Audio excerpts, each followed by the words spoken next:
ನಮಸ್ತೆ, welcome to Annapoorneshwari fashions. ನೋಡಿ, ಇದು ಸ್ಯಾರಿ ಪರ್ಪಲ್ ಮತ್ತೆ ಆನಿಯನ್ ಕಲರ್ ಕಾಂಬಿನೇಷನ್ ಇರೋದು. ಸೆರಗು ಬಂದು ಪರ್ಪಲ್ ವೈನ್ ಕಲರ್ ಆ ತರ ಇದೆ. ಸ್ಯಾರಿ ಫುಲ್ಲು ಬಂದು ಆನಿಯನ್ ಕಲರ್ ಇದೆ. ಇದಕ್ಕೆ ನಾನು ಫಸ್ಟ್ ಸೆರಗಿಗೆ ಕಾಂಬಿನೇಷನ್ ಆಗಿ ಆನಿಯನ್ ಕಲರ್ ಥ್ರೆಡ್ ರೆಡಿ ಮಾಡಿ ಇಟ್ಕೊಂಡಿದ್ದೀನಿ. 6 ಸ್ಟ್ಯಾಂಡ್ಸ್ ಥ್ರೆಡ್ಸ್ ಇದು. ಕ್ರೋಶ ಕುಚ್ಚು, ಸಿಂಪಲ್ ಕ್ರೋಶ ಕುಚ್ಚು, ಒಂದು 3 hours ಅಲ್ಲಿ ಆಗೋಗುತ್ತೆ ಇದು ಡಿಸೈನ್ ನಿಮ್ಗೆ. ಈಗ ಈ ಡಿಸೈನ್ ಹೇಗೆ ಸ್ಟಾರ್ಟ್ ಮಾಡೋದು ಅಂತ ತೋರಿಸ್ತೀನಿ ನೋಡಿ ನಿಮ್ಗೆ. ಡಿಸೈನ್ಗೆ ಬಿಗ್ ಬೀಡ್ಸ್ ಬೇಕು. ಒಂದು 6 mm ಅನ್ಕೊಳ್ಳಿ, ಅಷ್ಟು ಬಿಗ್ ಬೀಡ್ಸ್ ತಗೊಂಡಿದ್ದೀನಿ. ಹಾರ್ಚಿಗೆ ಡಿಸೈನ್ ಮಾಡೋಕ್ಕೋಸ್ಕರ ಈ ಬೀಡ್ಸ್ ತಗೊಂಡಿದ್ದೀನಿ. ಈಗ ಸ್ಟಾರ್ಟ್ ಮಾಡ್ತಾ ಇದೀನಿ ನೋಡಿ. ಪಲ್ಲು ಬ್ಯಾಕ್ ಸೈಡ್ ನಾಟ್ ಹಾಕೊಂಡಿರ್ತೀವಲ್ಲ ಆ ಥ್ರೆಡ್ ಇಟ್ಕೋಬೇಕು. ಇಟ್ಟು ಕ್ರೋಶನ ಈ ತರ ಚುಚ್ಚಿ, ಕ್ರೋಶ ಮುತಿ ಯಾವಾಗ್ಲೂ ನಮ್ ಕಡೆ ಇರಬೇಕು.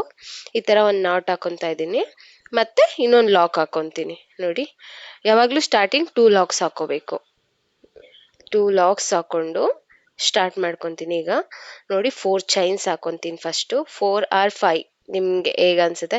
ನಾನು ಯಾವಾಗ್ಲೂ 4 ಹಾಕೊಳ್ಳೋದು. 4 ಹಾಕೊಂಡು ಅದು ಎಲ್ಲಿಗೆ ಲಾಕ್ ಬರುತ್ತೆ ಅಲ್ಲಿಗೆ ಲಾಕ್ ಮಾಡ್ಕೋಬೇಕು ನೋಡಿ.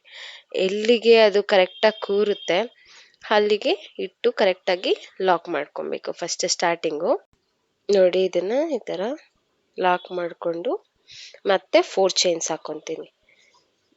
ಅದು ಪಕ್ಕನೆ ಹಾರ್ಚ್ ಡಿಸೈನ್ಗೋಸ್ಕರ ಮತ್ತೆ ಇನ್ನೊಂದು 4 ಚೈನು ಹಾಕೊಂತೀನಿ ನಾನು ನೋಡಿ. ಈಗ 4 ಚೈನ್ ಹಾಕೊಂಡಿದ್ದೀನಿ ನೋಡಿ. ಅದನ್ನು ಎಲ್ಲಿಗೆ ಬರುತ್ತೆ ಅಲ್ಲಿಗೆ ನೋಡ್ಕೊಂಡು ಲಾಕ್ ಮಾಡ್ಕೋಬೇಕು 4 ಚೈನ್ ನೋಡಿ. ಈ ತರ ಸ್ಟಾರ್ಟಿಂಗ್ ಅಲ್ಲಿ ಸ್ವಲ್ಪ ಟೈಟ್ ಆಗಿ ಇಟ್ಕೊಂಡು ಮಾಡ್ಕೊಬೇಕು. ಆಮೇಲೆ ಆಗ್ತಾ ಆಗ್ತಾ ನಿಮ್ಗೆ ಗ್ರಿಪ್ ಸಿಕ್ಬಿಡುತ್ತೆ.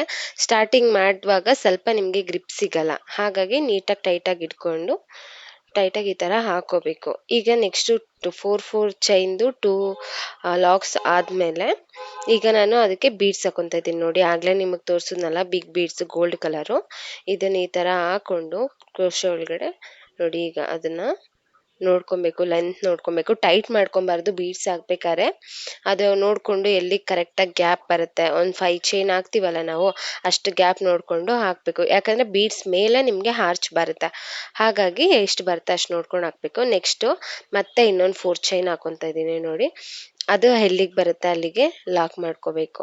ಇದೇ 4 ಚೈನು ಹೀಗೆ ಇದೇ ತರ ಮತ್ತೆ ಇನ್ನೊಂದು 4 ಚೈನ್ ಹಾಕೊಂಡು ಲಾಕ್ ಮಾಡ್ಕೊಂತೀನಿ. ಇದೇ ತರ 4 ಚೈನ್ದು 3 ಬ್ಲಾಕ್ಸ್ ಮಾಡ್ಕೊಬೇಕು ನೋಡಿ. 4 ಚೈನ್ ಹಾಕೊಂಡು ಮತ್ತೆ ಇನ್ನೊಂದು ಲಾಕ್ ಮಾಡ್ಕೊತಾ ಇದ್ದೀನಿ. ಮತ್ತೆ ಇನ್ನೊಂದು 4 ಚೈನ್ಸ್ ಹಾಕೊಬೇಕು. 4 ಚೈನ್ಸ್ ಹಾಕೊಂಡು ಮತ್ತೆ ಲಾಕ್ ಅದು ಎಲ್ಲಿಗೆ ಬರುತ್ತೆ ಅಲ್ಲಿಗೆ ನೋಡ್ಕೊಂಡು ಲಾಕ್ ಮಾಡ್ಕೋಬೇಕು. 3 4 ನೋಡಿ. ಲಾಕ್ ಮಾಡ್ಕೊಂಡು 3 ಚೈನ್ಸ್ದು 4 ಚೈನ್ಸ್ 3 ಲಾಕ್ಸ್ ಆದ್ಮೇಲೆ ಮತ್ತೆ ಇವಾಗ ಅದಕ್ಕೆ ಬೀಡ್ಸ್ ಹಾಕೊಂತೀನಿ ನೋಡಿ. ಕ್ರೋಶಕ್ಕೆ ಈ ತರ ಬೀಡ್ಸ್ ಹಾಕೊಂಡು ಥ್ರೆಡ್ ಎಳ್ದಿಟ್ಕೊಂಡಿರ್ತೀವಲ್ಲ ಅದ್ರೊಳಗಡೆ ಹಾಕೊಬೇಕು. ಆಮೇಲೆ ಆ ಥ್ರೆಡ್ ಎಳ್ದಿಟ್ಕೊಂಡಿರ್ತೀವಲ್ಲ ಅದು ಸ್ವಲ್ಪ ಟೈಟ್ ಆಗಿರುತ್ತೆ. ಮತ್ತೆ ಲೂಸ್ ಮಾಡ್ಕೊಂಡು ಈ 5 ಚೈನ್ ಗ್ಯಾಪ್ ಎಷ್ಟು ಬರುತ್ತೆ ಅಷ್ಟು ನೋಡ್ಕೊಂಡು ಹಾಕ್ಬೇಕು. ಅದಾದ್ಮೇಲೆ ಮತ್ತೆ 4 ಚೈನ್ ಹಾಕೊಂಡು ಮತ್ತೆ ಎಲ್ಲಿಗೆ ಬರುತ್ತೆ ಅಲ್ಲಿಗೆ ಲಾಕ್ ಮಾಡ್ಕೊತಾ ಇದ್ದೀನಿ.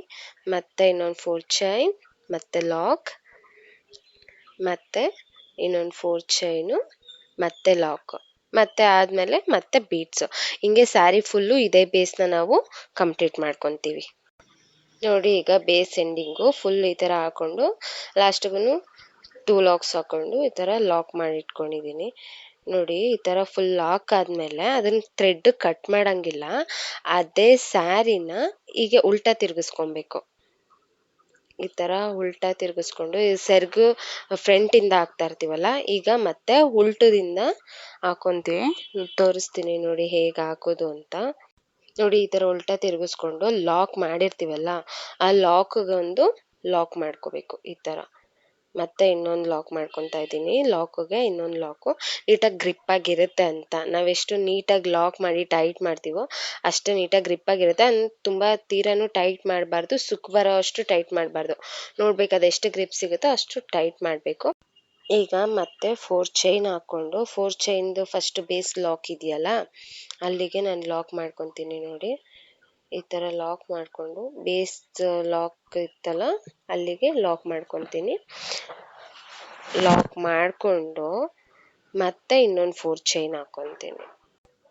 4 ಚೈನ್ ಮತ್ತೆ ಬೀಡ್ಸ್ ಲಾಕ್ ಇದೆಯಲ್ಲ ಅಲ್ಲಿಗೆ ಬೀಡ್ಸ್ ಹತ್ರ ಲಾಕ್ ಇರುತ್ತಲ್ವ, ಬೀಡ್ಸ್ ಲಾಕ್ ಮಾಡಿರ್ತೀವಲ್ಲ ಅಲ್ಲಿಗೆ ಲಾಕ್ ಮಾಡ್ಕೋಬೇಕು.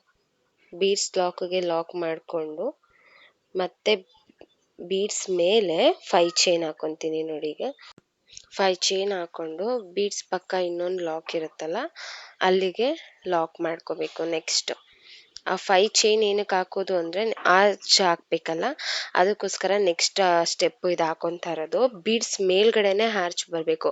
ಬೀಡ್ಸ್ ಮೇಲ್ಗಡೆ ಆರ್ಚ್ ಬರಬೇಕು ಅಂದಾಗ ನಾವು ಈ ಥರ ಇನ್ನೊಂದು ಸ್ಟೆಪ್ ಹಾಕೋಬೇಕಾಗುತ್ತೆ. ಈ ಥರ 5 ಲಾಕ್ ಆದಮೇಲೆ ನಾನೀಗ ಒಂದು 6 ಚೈನ್ ಹಾಕೊತೀನಿ. ಈಗ ಮತ್ತೆ 4 ಚೈನ್ ಹಾಕೊಂಡು ಲಾಕ್ ಮಾಡ್ಕೊಳ್ಳೋ ಅವಶ್ಯಕತೆ ಇಲ್ಲ. ಆ ಥರ ಮಾಡ್ಕೊಂಡು ಕೂತ್ಕೊಂಡ್ರೆ ಲೇಟ್ ಆಗುತ್ತೆ. ಸೊ ಈ ಥರ 6 ಚೈನ್ ಹಾಕೊಂಡು 4 ಚೈನ್ದು ನೆಕ್ಸ್ಟ್ ಮಿಡಲ್ ಇತ್ತಲ್ಲ 3 ಇತ್ತಲ್ಲ ಅದ್ರಲ್ಲಿ ಸೆಕೆಂಡ್ ಒಂದಕ್ಕೆ ಮಿಡಲ್ಗೆ ಲಾಕ್ ಮಾಡ್ಕೊಬೇಕು. ಮಿಡಲ್ಗೆ ಲಾಕ್ ಮಾಡಿಕೊಂಡು ಮತ್ತೆ ಇನ್ನೊಂದು 6 ಚೈನ್ ಹಾಕೊತೀನಿ. 6 ಚೈನ್ ಹಾಕೊಂಡು ಬೀಡ್ಸ್ ಪಕ್ಕ ಲಾಕ್ ಇರುತ್ತಲ್ಲ ಅಲ್ಲಿಗೆ ಮತ್ತೆ ಲಾಕ್ ಮಾಡ್ಕೋಬೇಕು. ಲಾಕ್ ಮಾಡಿಕೊಂಡು ಮತ್ತೆ ಬೀಡ್ಸ್ ಮೇಲ್ಗಡೆ ರಿಪೀಟು 5 ಚೈನ್ ಹಾಕೋಬೇಕು. ಇದೇ ಥರ ನೆಕ್ಸ್ಟ್ ಸ್ಯಾರಿ ಫುಲ್ಲು ಇದೇ ಥರನೇ ಹಾಕೋಬೇಕು. ನೆಕ್ಸ್ಟ್ ಕಂಪ್ಲೀಟ್ ಆದ್ಮೇಲೆ ತೋರಿಸ್ತೀನಿ ನೋಡಿ. ಈಗ ಇದು ಈ ಥರ ಸೆಕೆಂಡ್ ಸ್ಟೆಪ್ಪನ್ನು ಈ ಥರ ಫುಲ್ ಕಂಪ್ಲೀಟ್ ಆಗಿದೆ. ಈಗ ಉಲ್ಟದಿಂದ ಆಗ್ತಾ ಇದ್ವಲ್ಲ, ಮತ್ತೆ ಇದನ್ನ ಸೀದಾ ಮಾಡ್ಕೋಬೇಕು. ಆವಾಗ ಮತ್ತೆ ಥ್ರೆಡ್ಸ್ ಕಟ್ ಮಾಡಿ ಮತ್ತೆ ಜಾಯಿಂಟ್ ಮಾಡೋ ಏನು ಪ್ರಾಬ್ಲಮ್ಸ್ ಇರಲ್ಲ. ಈ ಥರ ಮತ್ತೆ ಸೀದಾ ತಿರ್ಗಿಸ್ಕೊಂಡು ಮತ್ತೆ ಸೀದದಿಂದ ಈಗ ಹೇಗೆ ಸ್ಟಾರ್ಟ್ ಮಾಡಬೇಕು ಅಂತ ತೋರಿಸ್ತೀನಿ. ಸೀದಾ ತಿರ್ಗಿಸ್ಕೊಂಡು ಮತ್ತೆ ಲಾಕ್ಗೆ ಲಾಕ್ ಮಾಡಿಕೊಂಡು 4 ಚೈನ್ ಹಾಕೋಬೇಕು. ಈ ಥರ 4 ಚೈನ್ನ ಈ ಥರ ಲಾಕ್ ಮಾಡಿಕೊಂಡು ನೋಡಿ ಮತ್ತೆ ಡಬಲ್ ಕ್ರೋಶ ಮಾಡ್ಕೊತಾ ಇದ್ದೀನಿ. ಇವಾಗ ಬೀಡ್ಸ್ ಮೇಲ್ಗಡೆ 5 ಚೈನ್ ಹಾಕೊಂಡಿದ್ವಲ್ಲ ಅಲ್ಲಿಗೆ double crochet arch design start ಮಾಡ್ತಾ ಇದ್ದೀನಿ. ಇವಾಗ ಡಬಲ್ ಕ್ರೋಶ ಹಾಕೋತಾ ಇದ್ದೀನಿ ನೋಡಿ. ಈ ಥರ 14 ಕಂಬಸ್ ಹಾಕೊಬೇಕು ಪ್ರತಿಯೊಂದು ಆರ್ಚಿಗೂ. ನಾನು ಇದು ಒಂದೊಂದು ಈ ಥರ ತಗೊಂಡು ನೀಟಾಗಿ ಬರಬೇಕು, ಅದು ರೌಂಡ್ ಕರ್ವ್ ಬರಬೇಕು ಆರ್ಚು. ಆ ಥರ ನೀಟಾಗಿ ಹಾಕೋಬೇಕು ನೀವು. ಇದೇ ಥರ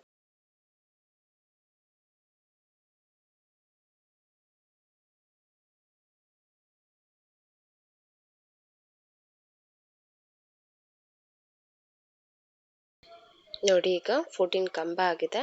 ಅದನ್ನು ನೆಕ್ಸ್ಟ್ 4 ಚೈನ್ ಲಾಕ್ ಇದೆಯಲ್ಲ ಅಲ್ಲಿಗೆ ಲಾಕ್ ಮಾಡ್ಕೊತೀನಿ.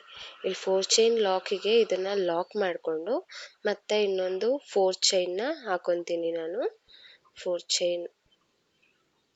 ಚೈನ್ ಹಾಕ್ಕೊಂಡು ಮತ್ತೆ ನೆಕ್ಸ್ಟ್ 4 ಚೈನ್ ಲಾಕ್ ಇರುತ್ತಲ್ಲ ಅಲ್ಲಿಗೆ ಲಾಕ್ ಮಾಡಿಕೊಂಡು ಮತ್ತೆ ನೆಕ್ಸ್ಟು 5 ಚೈನ್ ಇದೆಯಲ್ಲ ಬೀಡ್ಸ್ ಮೇಲ್ಗಡೆ 5 ಚೈನ್ ಇದೆಯಲ್ಲ ಅಲ್ಲಿಗೆ ಕಂಬ ಮಾಡ್ತಾ ಹೋಗಬೇಕು. ಪ್ರತಿಯೊಂದು ಆರ್ಚಿಗೂ 15 ಕಂಬಗಳನ್ನ ಹಾಕೋಬೇಕು. ಇದು ಫುಲ್ ಕಂಪ್ಲೀಟ್ ಆದಮೇಲೆ ಹೇಗೆ ಕಾಣುತ್ತೆ ಅಂತ ತೋರಿಸ್ತೀನಿ ನೋಡಿ ನಾನು ನಿಮಗೆ. ನೋಡಿ ಇದು ಫುಲ್ ಕಂಪ್ಲೀಟ್ ಆದಮೇಲೆ ಈ ಥರ ಕಾಣಿಸ್ತಿದೆ ಆರ್ಚು. ಫುಲ್ ಸ್ಯಾರಿ ಫುಲ್ಲು ಈ ಥರ ಕಂಪ್ಲೀಟ್ ಮಾಡಿದ್ದೀನಿ ನೋಡಿ. ಸ್ಟೋನ್ ಚೈನ್ ತೊಗೊಂಡಿದ್ದೀನಿ ನೆಕ್ಸ್ಟ್ ಸ್ಟೆಪ್ಗೆ ಹಾಕೋಕ್ಕೆ. ಇದು ಆ್ಯಕ್ಚುಲಿ ಬೇಗ ಆಗೋಗುತ್ತೆ ಆ್ಯಂಡ್ ಮೋರ್ ಓವರ್ ಇದು ಏನು ನೆಕ್ಸ್ಟ್ ಸ್ಟಿಕ್ ಮಾಡೋದಷ್ಟೇ. ಈ ಥರ ನಾನು ಈ ಚೈನ್ನ ತೊಗೊಂಡಿದ್ದೀನಿ. ಒಂದು 3 ಮೀಟರ್ ಇದೆ ಇದರಲ್ಲಿ ನಾನು 10 ಸ್ಟೋನ್ಸ್ನ ಮಾತ್ರ ಕೌಂಟ್ ಮಾಡಿಕೊಂಡು ಕಟ್ ಮಾಡ್ಕೊತೀನಿ, ಯಾಕಂದರೆ ಅಷ್ಟು ಕರೆಕ್ಟಾಗಿ ಆಗುತ್ತೆ ಇದಕ್ಕೆ. ಇದೇ ಥರ ನಾನು ಒಂದು 33, 35 ಅಷ್ಟು ಕಟ್ ಮಾಡ್ಕೊಂಡು, ಯಾಕಂದರೆ ಅಷ್ಟು ಆರ್ಚಸ್ ಇದೆ ಇದರಲ್ಲಿ ಸ್ಯಾರಿಯಲ್ಲಿ. ಇದೇ ಥರ ಫುಲ್ಲು ಕಟ್ ಮಾಡಿ ಇಟ್ಕೊಂಡು ಆಮೇಲೆ ಸ್ಟಿಕ್ ಮಾಡ್ಕೊತೀನಿ ನಾನು. ನೋಡಿ ಈ ಥರ ಗ್ಲೂ ತಗೊಂಡು ಆರ್ಚ್ ಮೇಲ್ಗಡೆ ರೌಂಡ್ ಶೇಪಲ್ಲೇ ಗ್ಲೂ ಹಾಕೋಬೇಕು. ನೋಡಿ ಈ ಥರ ರೌಂಡ್ ಶೇಪಲ್ಲಿ ಆರ್ಚ್ ರೌಂಡ್ ಶೇಪ್ ಕರ್ವ್ ಇದೆಯಲ್ವಾ ಆ ಶೇಪ್ಗೆನೆ ನಾವು ಗ್ಲೂ ಹಾಕೋಬೇಕು. ಈ ಥರ ಗ್ಲೂ ಹಾಕ್ಕೊಂಡು ಅದ್ರ ಮೇಲೆ ನಾವು ಆ ಸ್ಟೋನ್ ಚೈನ್ ಕಟ್ ಮಾಡಿರ್ತೀವಲ್ಲ 10 ಅದನ್ನು ಸ್ಟಿಕ್ ಮಾಡ್ಕೋಬೇಕು. ಈಗ ಇದು ಸ್ಟೋನ್ ಚೈನ್ನ ಸ್ಟಿಕ್ ಮಾಡ್ಕೊತಾ ಇದ್ದೀನಿ. ಅದನ್ನು ನೀಟಾಗಿ ಇಟ್ಕೊಂಡು ಈ ಥರ ಫಸ್ಟಿಗೆ ರೆಡಿ ಮಾಡಿಕೊಂಡು ಈ ಥರ ಹಾಕೋಬೇಕು. ನೋಡಿ ಈ ಥರ ಸರಿ ಮಾಡಿಕೊಂಡು ಆ ರೌಂಡ್ ಶೇಪ್ ಬರೋ ಥರ ಈ ಥರ ಕ್ರೋಶದಲ್ಲಿ ಸರಿ ಮಾಡ್ಕೋಬೇಕು. ಕೈಗಾದರೆ ಮತ್ತೆ ಗಮ್ ಅಂಟ್ಕೊಳುತ್ತೆ, ಮತ್ತೆ ಅದು ಕೈಗೆ ಸ್ಟಿಕ್ ಆಗಿಬಿಡುತ್ತೆ ಚೈನು. ಸೊ ಹಾಗಾಗಿ ನಾನು ಈ ಥರ ಕ್ರೋಶದಲ್ಲಿ ಅದನ್ನು ಈ ಥರ ಸರಿ ಮಾಡಿಕೊಂಡು ನೋಡಿ ಈ ಥರ ಫಸ್ಟೇ ಸ್ಟೋನ್ ಮೇಲ್ಗಡೆ ಬರೋ ಥರ ಹಾಕ್ಕೊಂಡು ಆಮೇಲೆ ಈ ಥರ ನಿಧಾನಕ್ಕೆ ಸ್ಟಿಕ್ ಮಾಡ್ಕೋಬೇಕು. ಪ್ರತಿಯೊಂದು ಆರ್ಚಿಗೂ ಇದೇ ಥರ ಸ್ಟಿಕ್ ಮಾಡಿಕೊಂಡು ಅದು ರೌಂಡ್ ಕರ್ವ್ ನೀಟಾಗಿ ಬರೋ ಥರ ಸರಿ ಮಾಡ್ಕೊಂಡು ನೋಡ್ಕೊಂಡು ಹಾಕ್ಕೋಬೇಕು. ಈ ಥರ ಫುಲ್ಲು ಸ್ಟಿಕ್ ಮಾಡಿ ಆಗಿದೆ. ಈಗ ನೋಡಿ ಇದು ಫುಲ್ಲು ಡ್ರೈ ಆಗಿದೆ. ಡ್ರೈ ಆದಮೇಲೆ ಸ್ವಲ್ಪ ಡ್ರೈ ಆಗಕ್ಕೆ ಬಿಡಬೇಕು 1 ಅವರ್. ಅದನ್ನ 1 ಅವರ್ ಹಾಫ್ ಆನ್ ಅವರು ಡ್ರೈ ಆಗಕ್ಕೆ ಬಿಡಬೇಕು. ಅದು ನೀಟಾಗಿ ಸ್ಟಿಕ್ ಆಗುತ್ತೆ ಅವಾಗ ನಿಮಗೆ. ಈಗ ನಾನು ಕುಚ್ಚಾಕಕ್ಕೆ ರೆಡಿ ಮಾಡ್ಕೊಂಡಿದ್ದೀನಿ. ಸ್ಯಾರಿನ ನಾನು ಯಾವಾಗಲೂ ಉಲ್ಟಾ ಇಟ್ಕೊಂಡು ಕುಚ್ಚಾಕೋದು. ನೋಡಿ ಇದು ಸೀದಾ, ಇದು ಉಲ್ಟಾ. ಉಲ್ಟಾ ಇಟ್ಕೊಂಡು ಕುಚ್ಚಾಕ್ತಾ ಇದ್ದೀನಿ. ನೋಡಿ ಸೀದಾ ಈ ಥರ ಇದೆ, ಉಲ್ಟಾ ಈ ಥರ ಇದೆ. ಈಗ 3 ಲೇಯರ್ಸ್ ಇರುತ್ತೆ ಅಲ್ಲಿ. ಅದರಲ್ಲಿ ಕೆಳಗಡೆ ಫಸ್ಟ್ ಲೇಯರ್ಗೆ ಮಾತ್ರ ನಾನು ಕುಚ್ಚಾಕೊಂಡಿದ್ದೀನಿ. ಇದು 120 ಸ್ಟ್ಯಾಂಡ್ಸ್ ಥ್ರೆಡ್ಸು. 120 ನಾನು ಸುತ್ತಿ ಇಟ್ಕೊಂಡಿದ್ದೀನಿ, ಆಲ್ರೆಡಿ ರೆಡಿ ಮಾಡಿ ಇಟ್ಕೊಂಡಿದ್ದೆ.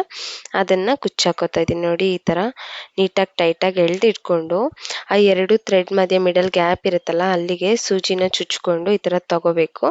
ಇದು 4 ಲೇಯರ್ ನಾನು ರೆಡಿ ಮಾಡಿ ಇಟ್ಕೊಂಡಿದ್ದೀನಿ ಥ್ರೆಡ್ನ. ಇದು ಕರೋಡ್ಪತಿ ಅಂತ ಬರುತ್ತೆ. ಥ್ರೆಡ್ ಇದು ವೈರ್ದಲ್ಲ, ಥ್ರೆಡ್ದು ಇದು.